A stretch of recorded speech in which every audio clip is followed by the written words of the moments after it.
So with that inspiration, I'd like to hand it over to Ward to say a few words about his wild hair about the implicit curriculum. This might be more than thought chicken. I was also surprised by the end of the day. I was just like, oh, but the day was so uplifting. And then coming back in here today and feeling the energy of everybody was kind of like, yeah, we can do this again. I was thinking, I think one of the things I do in my career is state the obvious. And one of the things I've been thinking about a lot that Chautauqua's always been about is the implicit curriculum. And now that term's becoming popular, so I'm going to have to find something else. Copyright it. Too late. Yeah, the minute it becomes a thing, then it starts to get subverted. Once it becomes too orthodox, we need to find new subversions, I guess. But the implicit curriculum is in every classroom.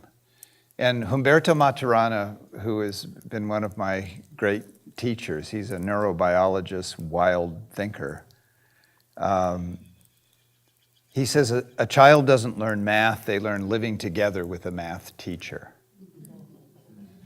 And it really occurred to me very strongly this year that the processes that we use in the classroom, the processes of engagement around learning and the relationship between the teacher and the student and the students and the students and the classroom in the context of the larger school and so on, the processes and relationship are what produce the human being, and the content is an excuse to be together.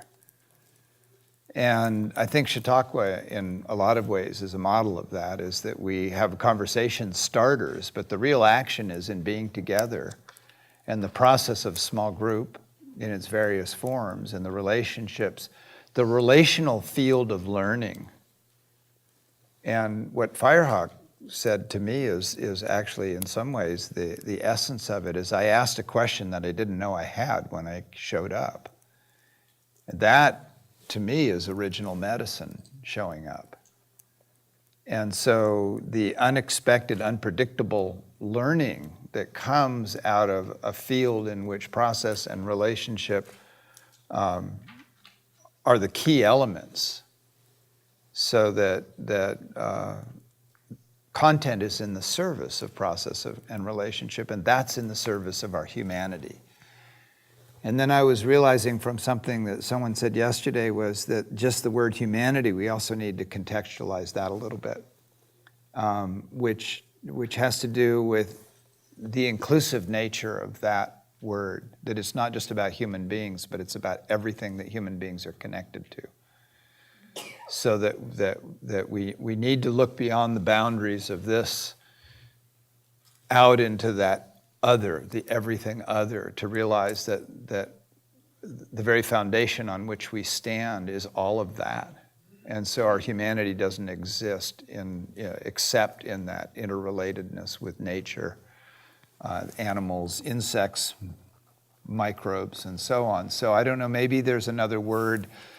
So much of this is about the language that connects us with the essence of what it is that we're trying to name.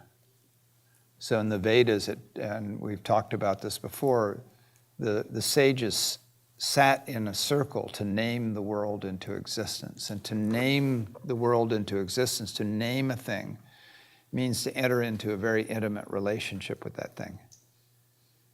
And from that sitting together to name the world, because we're all seeing this world from our own angle. So the truth is really the aggregate of everything that we know and that we don't know, that we need each other for.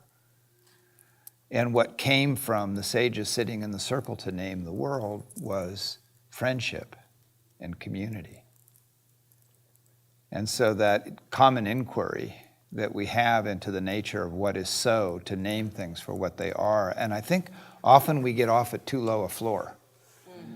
I think what happens is answers to complexity, there's a masquerading that happens where there's an under-description going on, and we get off at a language that's convenient but not accurate.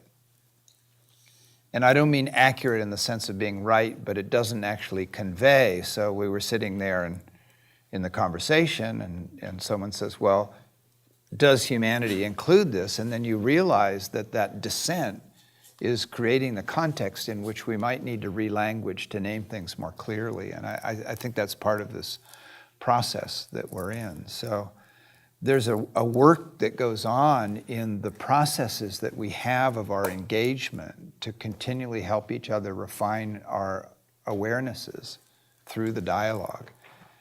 And to quote Quincy Mitchell, which I've done quite a bit in my life in a surprising and shocking way, when he came to me one day and he said, you know, I like dialogue because I can change my mind without being wrong. And also Quincy, to give him full credit, I think he came up with a new one yesterday. And what were you talking about, Quincy? You were talking about structured positivity.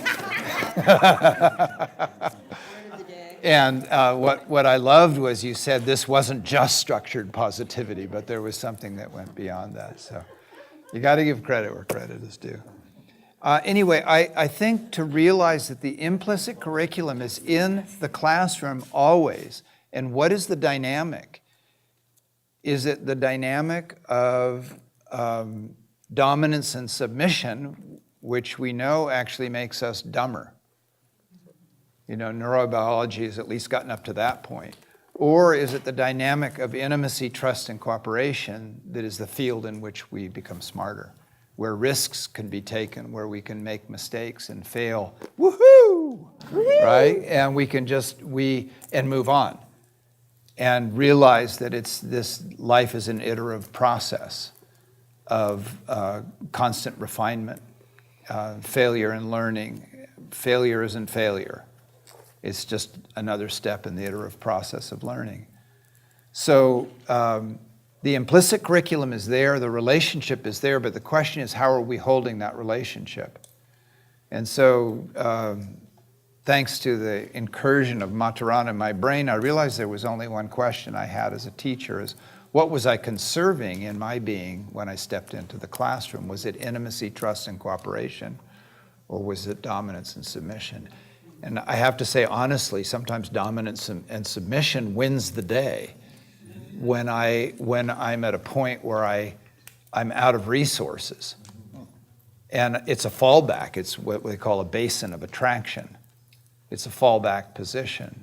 But that yearning to be in a field of intimacy, trust, and cooperation, to produce the electric nature of when learning actually happens. So I think our hope from the beginning for Chautauqua was that the processes and the relationships of being together would be the thing. And the rest is conversation starters.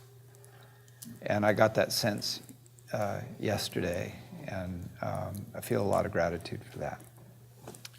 So that was my story. That's beautiful. He didn't reveal one of the names of Maturana's books. I met Maturana at Hewlett-Packard years ago when he was visiting, and I just loved him because he's exactly my height and has kind of the same hair. But he wrote a book called The Biology of Love. And, you know, if you think about the essence of that as educators or beings, it's that human nature has a biology that optimizes maximum creativity and intelligence in states of positive feeling. In fact, you can't even get access to the frontal lobes of your brain under stress. And that's where creative problem solving and moral discernment occur. You know, I'm just holding this question, what if we thought we were educating to optimize and ingrain best practices for the biology of love as a purpose of education? You know, because we're trying to create high performers in high performance organizations, and are we working with what's really under the hood? If we want people to be cognitively capable, and that only occurs when they feel good, what are we doing about that? I mean, I'll tell you, there's an institute I worked with. I used to be their poster child, the Institute of Heart Math in Boulder Creek.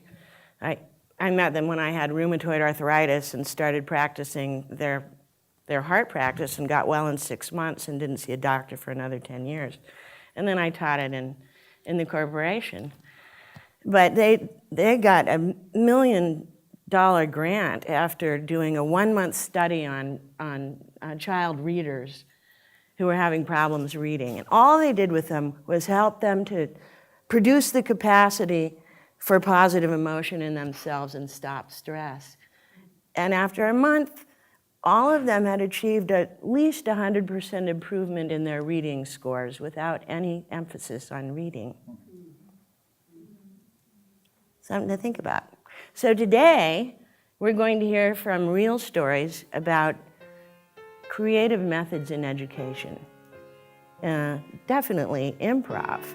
And then in the afternoon, look at some things you could plan on in your bag of tricks when you need to amplify the biology of love in learning environments. So, thank you for that nice riff. How perfect.